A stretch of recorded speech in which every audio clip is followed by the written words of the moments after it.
All right, so howdy. Any duck hunters in the room?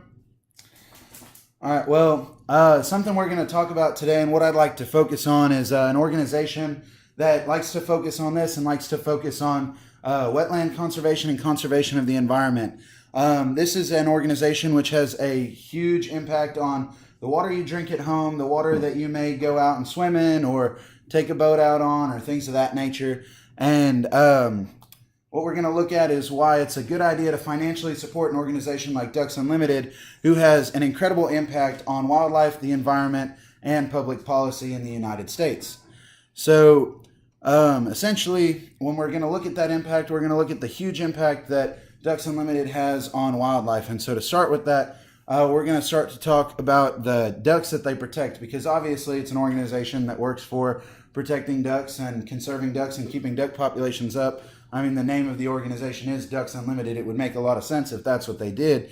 And that's what they do. And they look a lot at, you can look at their website, look at ducks.org, and they'll tell you about how waterfowl conservation is facing important challenges all the time, and that their habitats are being degraded and destroyed. And what their mission is, what Ducks Unlimited's mission is to go out and ensure that this doesn't happen, whether that be through raising money for wetland conservation or by changing or by lobbying or whatever it is that they do. They're going out and they're ensuring that they can save these habitats so that they're able to keep the duck population at a steady height and keep it to a place where they can continue to grow and they can continue to thrive. And beyond this, they're going to tell you just a little bit. They're not going to be too boastful about it, but they will tell you about how they protect other species and other animals through this protection of ducks. So while the main goal is to protect ducks, obviously if you're out there conserving wetlands and watersheds, you're going to have a huge impact on a lot of other animals. There's all kinds of waterfowl that are out there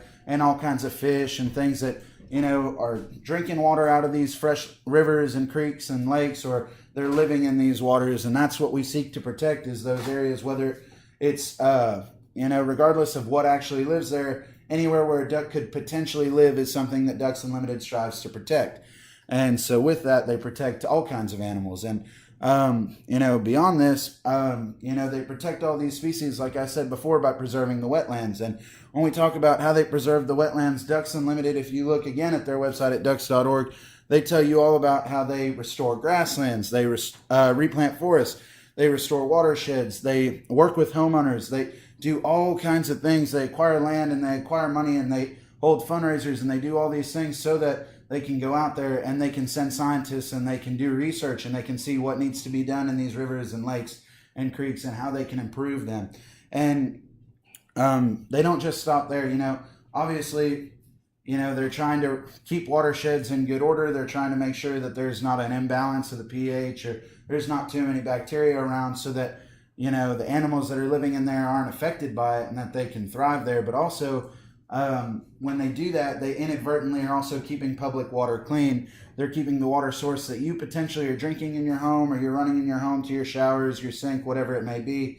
All that water that you could potentially go out and take a boat out on, or fish in, or swim in, all that is being kept clean by Ducks Unlimited, because their aim is to save the ducks and to save waterfowl. And with that, they have to go out and they have to clean up all public water sources that ducks could potentially be at, which is all public water sources with the exception of the ocean.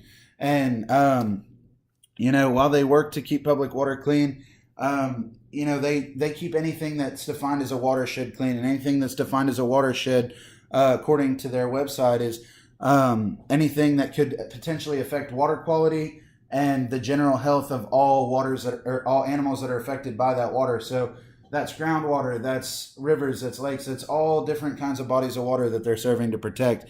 And, they have this in mind. And if they know that, when they're wanting to make an impact out there, it can't all just be about raising money. They also have to affect public policy.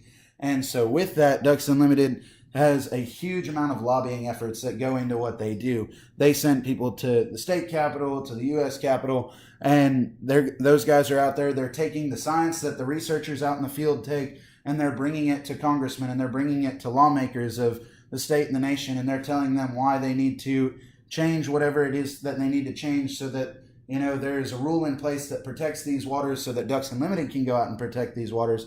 And there's something out there that is protecting their mission and their goal. And then to further this, they also protect the rights of game animals, and they do a lot of that through public policy. In 1934, they actually issued the federal duck stamp program, which at the time they were selling federal duck stamps for $15 a piece. That's a stamp that anyone who wants to hunt waterfowl has to have on their hunting license in order to legally hunt. And that's something that raises tens of millions of dollars for Ducks Unlimited, and also in turn raises that money for the state and for wildlife conservation. And they've actually increased that to $25, so they're now raising an extra $14 million per year. But all that money is going to wetland conservation, and that's just a little thing that came out of a public policy that they had put into effect in the 1930s. But I think the main thing to gather here is this is an organization that has an incredible, huge, and wide impact. And, I really think that with all this in mind, looking at the impact that they have on wildlife, the environment, and public policy, this is clearly an organization which you should support. And I urge you, and I hope that you'll go out and you'll financially support an organization like Ducks Unlimited, because they have such an impact on you and the world around you. And with that, I'm now open for questions. Do you know what percentage of the charitable contributions Ducks Unlimited tries to utilize and put back into the program? As far as charitable contributions, I don't know what the entirety of the organization does.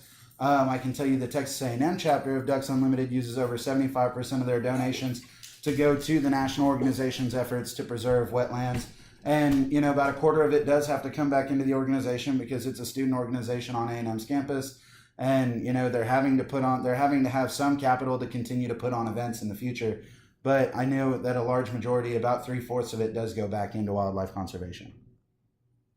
Who is it that actually goes out to check some of these reservoirs or waterways to make sure they're clean? So Ducks Unlimited actually hires out third parties with the money they raise, and they have their own researchers and scientists that they send out there, and then they hire a third party to come in and check their work. And they send these individuals out there at different times, random times, just to go and ensure that everything that is potentially being done out there to keep those areas clean is being done, and that it's all up to date and it's all as clean as possible. Awesome. Thank you.